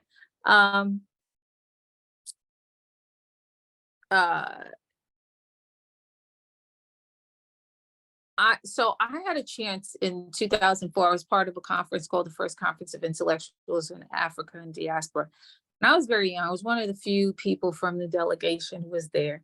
It was before I had a PhD. I was a doctor, whatever. And it gave me a chance to, you know, meet, engage heads of state and all of this kind of stuff in a international conference and to contribute to a working recommendations for the African Union as to how we can move towards a unified Africa. I was one of 500 delegates for the African Union as it was led by Muammar Gaddafi at the time. Okay, so he brought 500 intellectuals from around the world to do this. that being the case, you know, what I learned post that conference, that I think that African heads of states, leaders, don't necessarily want continental unity. I think the people do, though. You see? And yes, that is a class divide there. The political leadership, no, they don't really want it because they know it will mean they have to give up their power. You're going to be ahead of your territory. I don't want to say governor because that's so Western paradigm, but you know, you'll be a leader in that region as opposed to the president or the prime minister or the head of state. See? For us to have unified power, there's going to be people who have to give up some individual power over the territory, the region, the country, the nation that they're in. What I learned is from that conference, you know, we were very hopeful. We thought that the recommendations would be taken. And what African leadership, and I got this directly from a very close friend of mine who is in political leadership in Africa. That conference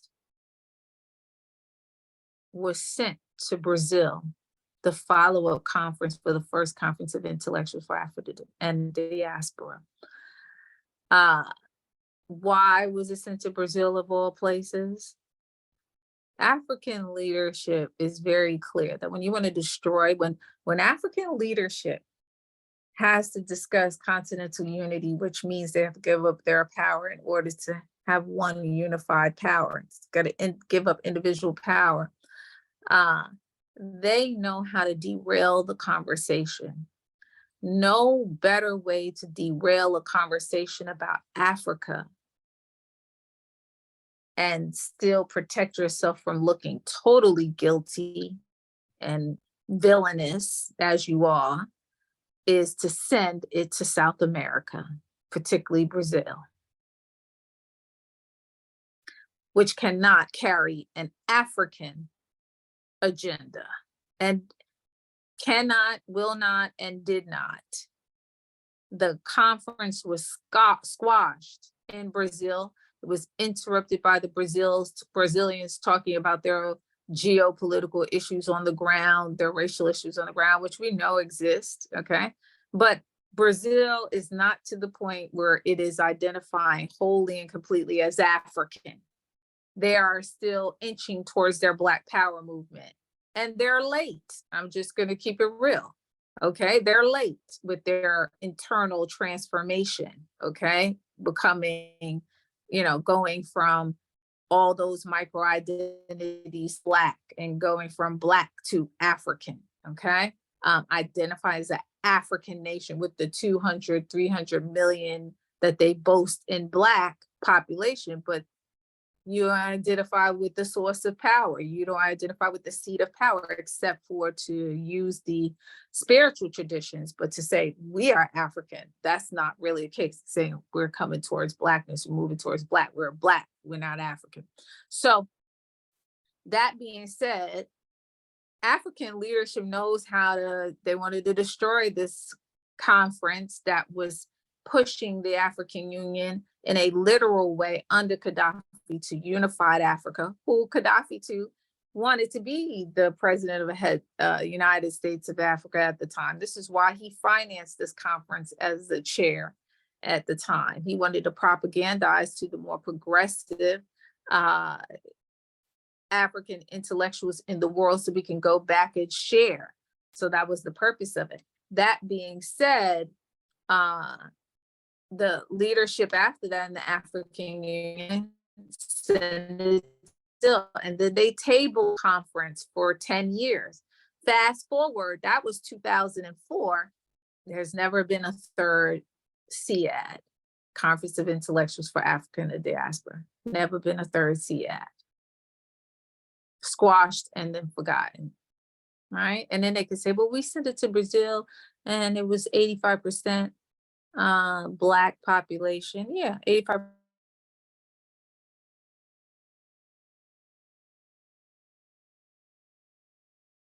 Sorry. Wait, your microphone is unmuted. Okay, good. I hope you can still hear me. Hey, can you still hear me, Yvonne? Yes, we can hear you.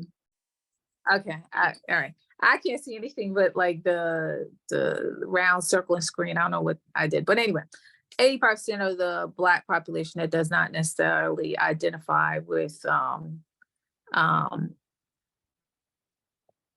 as Black, as an African population, right? They identify as Black, but they don't necessarily identify as African. Okay, I don't know what I do on my screen, so but okay, so I'm okay, good. Here we go. I'm back.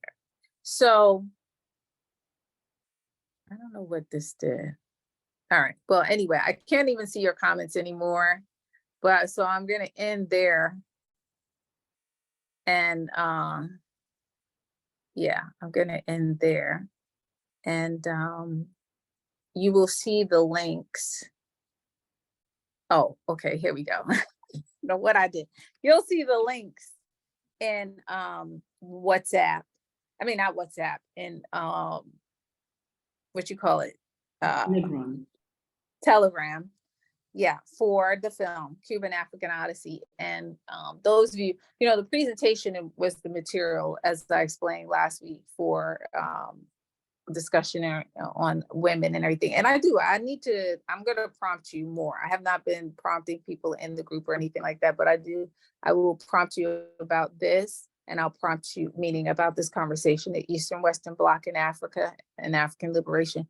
And I'm going to prompt you, go back to the previous week's conversation about African women and liberation struggles, because I think I'm going to just reaffirm my commitment to always having that conversation. I think it's something that we don't have enough of a conversation about. And I think that some of our most, committed fighters are the women folks. Just what I think, but anyway. And we need to talk about it, how we don't lose them, right? Because of our internal contradictions. Okay.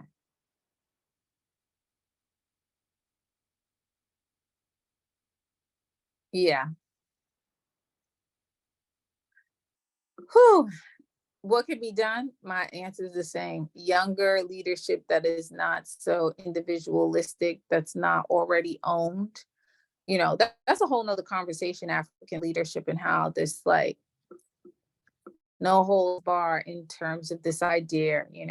You want to be in African politics, you get a European wife, particularly, I'm sorry, Francophone Africa.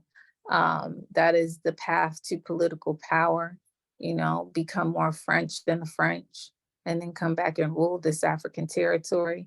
Although Senegal hosted that conference, that model was in play with Abdoulaye Wade and his wife.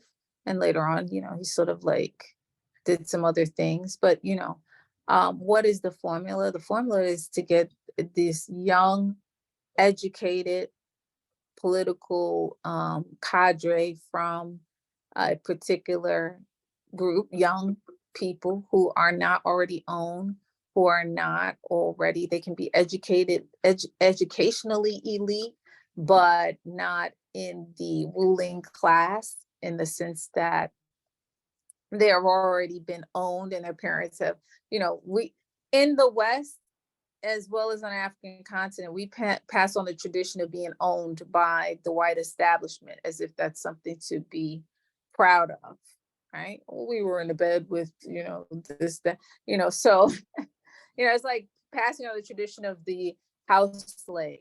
We were proud house slaves, and you will be a house slave, and you'll be a house slave. And on the African continent, we call it the intelligentsia, but I don't know that we should call it that, but you have a class of people, right, who are proud to be separate and apart from the masses, and they pass that on, but they are simply tools to Western nations. And so I don't know why it's such a proud tradition. So we need people who are outside of that tradition, Does that, I know that's simple, but that's hard to achieve too, right? So, yeah. All right, so that speaks to class struggle, right? So thank you. How can it be done? You need to be on the ground, look for those people who are at the front of social movements. And you tap them in the way that the establishment taps certain individuals politically, right? One of the problems here and in Africa and other places is that the people don't have the appropriate interest groups that pick and build their own candidates and people to carry out what they need to do. You're making me say too much, but yeah, that's a little bit of the formula.